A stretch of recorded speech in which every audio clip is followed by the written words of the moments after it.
Hi everyone. First of all, I'd like to acknowledge the Australian Learning and Teaching Council for providing me with what might be one of its very last fellowships, but who knows, fingers crossed, and supporting my project. My project is about practice-based education pedagogy. Now, I thought rather than talk about that, because there's still a way to go to actually get some really juicy answers, I thought I'd turn it on its head and talk about making pedagogy practice. So what I plan to share with you is practice wisdom, but also theorisation on practice. So I'm not going to be quoting you a lot of literature. You've all read it, of course. And what I'm going to be talking about is turning experience into theory. Okay. One of my challenges, and this was such a big part of the summit last week, was terminology. And we had people almost irate because there wasn't one little definition that everyone agreed on what pedagogy was or what practice-based education was, etc. And does it matter? I have to say that we could spend the next 10 years coming to an agreed definition, only to then create a whole lot of revolutions because people wanted variations on the theme.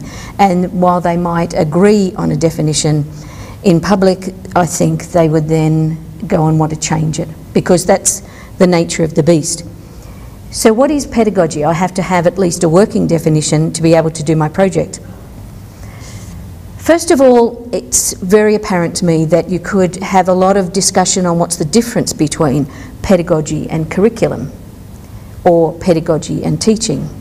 So let me start off by saying that I think pedagogy occurs within curricula, or different levels or natures of curriculum.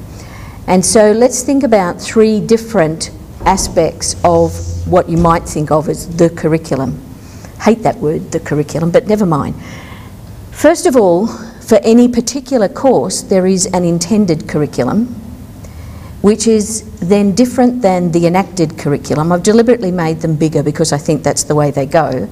But then there's also the experienced curriculum. Now, you might also say that for any individual student, their bit of the experienced curriculum might be a circle that's even smaller than any one of those. But let's say the collections of experienced curricula is probably bigger. So pedagogy occurs within the curriculum. That's the first thing.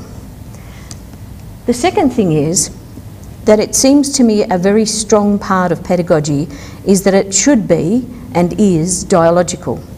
So it's a number or a series of dialogues that I've tried to identify in this diagram. It's a dialogue between what is learning, what is teaching.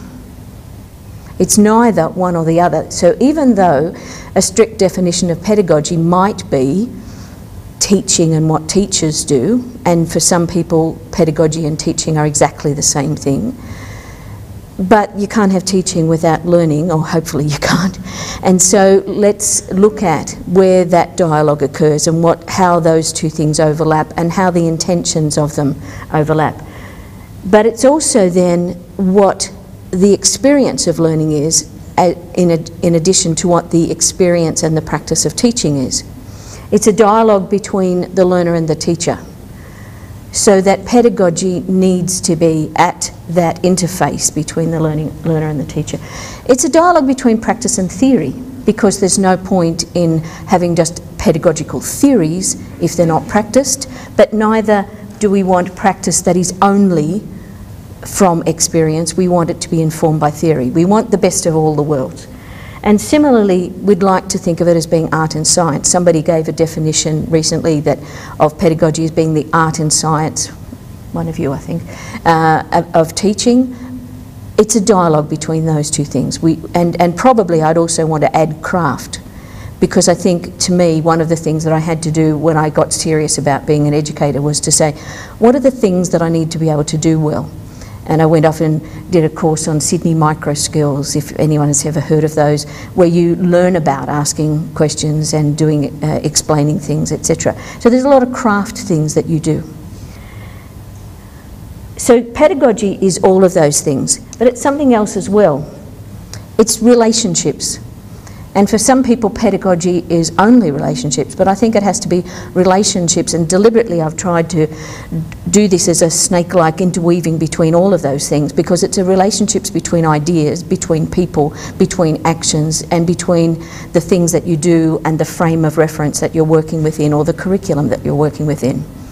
So I think pedagogy is all of those things. So we could say that pedagogy involves engaging in dialogues in the spaces of curricula in order to realise, enable or give life to curricula.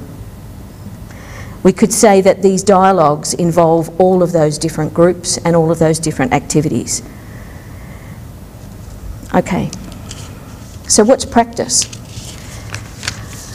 If we start by looking at practice, we can sometimes define practice by what it's not, so that people often make the distinction between practice and theory and talk about the gap between the two. I would say again, we need to look at the dialogue and the interface between those two things. But practice could be the thing that's not theory, or the other. Practice could also be a professional practice, so sometimes you have to in order to understand the word practice, you have to put a qualifier in front of it. So people make a distinction between practice, which broadly means doing, as opposed to theory, which means thinking about or conceptualising doing, and then looking at professional practice and what difference does it make if you put that other word in front. For some people, particularly at CSU, we talk about education for the professions. Could debate for 7 hours at least whether all of the groups that we educate for here are professions. Clearly they're not in the society accepted sense of the word, but these days more and more people are expecting people to be professional even if they're not a member of a profession. And we should be graduating people who enter occupations, whether they're professional occupations, as in a profession or whatever, etc. So occupation and practice goes together. Work and practice sometimes goes together, although of course work is a lot different in its concepts, but also its implementation than just practice. You wouldn't say everyone that works is practicing in a professional practice sense, but neither are they just doing, okay? And also practice could be seen as reality as opposed to theoretical. So that's all about practice. Another aspect of practice, when you start to theorise about it, is to say what are the essences of practice. And a model that some colleagues and I developed, we looked at practice as being doing, knowing, being and becoming. So that within a particular occupational professional practice setting, occupation, you need to be able to do all of those things. You need to be able, or some people talk about walk the walk and talk the talk. I'd add to that think the think and feel the feel, and you keep going on and on. So we've recently added this notion of feeling as well, not the thinky feely stuff necessarily, but being an emotional person, being an embodied person, enacting that practice in reality. So that's about practice. But also then look at these things. The nature of practice is complex and multidimensional. Here are a number of the dimensions that you could look at to talk about what is practice like. So on this slide, what I've said is practice is, and it's like all of these things. So, very interesting that a lot of arguments can be swayed on whether you put the or a. Okay, so I've got now, is pedagogy considered to be a practice, as opposed to is pedagogy practice? Because if we take broadly the notion of practice, then as doing, or the doing side of theory practice, then it's different than if you say is it a practice, because then you're saying is it perhaps a professional practice? So, what's the answer to that question? If we look at a number of different criteria, on your left-hand side, I've got there some characteristics paralleling what Marie just said about the characteristics of a professional practice. On the other side, I've got characteristics of practice more generally. I think that if you look at those, you can say very easily that university education, or the pedagogical role of university educators, is clearly practice. At the very least, it's what you do. or what we do. But it's also collectively what we do as university educators. In addition, you might say, is it a practice? And I think the answer to that is, picking up on Francisca's words, it depends. It depends on whether we rise to the occasion and whether we make it that way.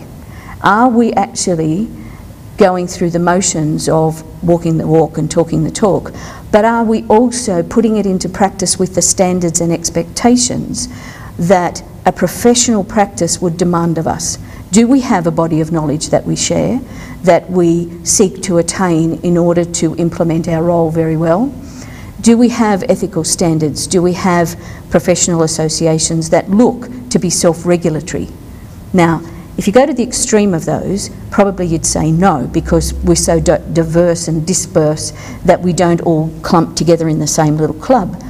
But we have leadership groups and professional associations like HERDSA, and in our specific disciplines we have AARE and ANZAME, whatever it's called these days, that say these are groups that set standards for us, that set expectations for us, that debate the issues of quality. We have external regulation, but we also should have internal regulation, because it depends. We're a profession, or we're a professional group, and we practice as a professional group if we rise to the occasion, not just because somebody handed us a ticket. Another interesting aspect of that debate is whether or not the universities who expect us, or perhaps not, if I say not me in this occasion, because my discipline now is higher education, and it used to be physiotherapy, one of those decades ago. So, but for the people who are in schools and faculties, you have the joint disciplines. And so whether you're a member of both, whether you can contribute to both, depends on your aspirations. It sometimes depends on your position of privilege. I would encourage anyone who's going for promotion to work like crazy the 2 years before in their professional area. Take advantage of getting some A+ journals, but don't put all of your eggs in the practice education basket. So that's called the politics of surviving in universities. But it's also, as are you rising to the occasion and expectations of being a professional academic educator, I'd say you need to do both. And that's the tricky thing, isn't it? Okay, so pedagogy as practice. If we now put those two together, we have the context of the curriculum, we have the notions of practice, we have the essences of practice, we have the glue of relationships. So pedagogy as practice is bringing all of those things together to conceptualise what we do as university educators as a practice, with all of the expectations of society and of our professional groups to be a practice, not just to act professionally. Plumbers can act professionally. They don't always, but they can. And so what we need to look at, and let's face it, we all want professional plumbers, but when it comes to us in higher education, we have to say we need to reach all of these standards.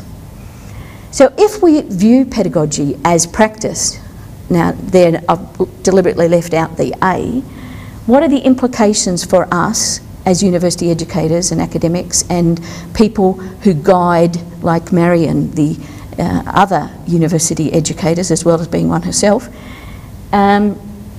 and what are the implications for universities? So let's look at this. If pedagogy is part of practice and part of higher education, then there are lots of responsibilities about researching and contributing to the knowledge base, just like for your own original profession. That we have to be self-regulating, that we have to be standard setting. All of those things are important.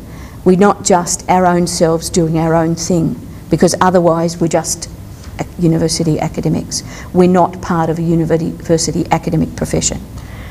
And for others, and I'm not saying, I think you can have both of these and feel happy, that being part of a profession or part of practicing professionally is to say, so what then? It's about how you go about your university education. Okay, so one of the things that I would say, where do you go from here, is that people individually and people collectively should think about what is the practice model that you're working within. Not just the practice bits and pieces, because I don't think pedagogy, from what I've explained here, is simply about the doing things as in little collections of doing things. It's not the collection of micro skills. It is about the philosophy, as was discussed yesterday, in terms of what is the philosophical basis, what is the ethical basis, what are the values and Habermasian interests, etc., that you inform your teaching by, your whole practice as a university academic.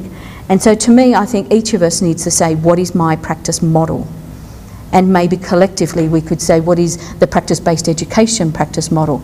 Now, I don't know that there's one, so even though I say the, what are a range of that are equally viable and delightful and informing? So I'd ask you to think about this. If someone says to you, what is your pedagogy? Think about what it is that they're asking you. They're not actually saying, what teaching and learning skills do you prefer to use in the classroom or in anything else? And they're not saying, like the old question we used to have, just what is your teaching philosophy? And I remember reading many job applications where teaching philosophy, oh, I know the answer to that one. I'm an adult learner. And you come out with the pat answer that you think's going to work. Okay, now adult learning's great, I'm not bagging that, I'm just saying beyond that, what else do we need to think about? And to me, it's saying how rich and deep is your practice model as a university academic? How informed is it by philosophy, by theoretical models, by your practice knowledge, by the many different ways of knowing that you can bring to this? And bringing it all together then, how would you expound your teaching practice model? So that's my challenge for each of you, to go away and think about that if you haven't already. And if someone asks you again, what's your pedagogy, you have a maybe 3-sentence answer, a paragraph answer that you can answer to that question. Thank you.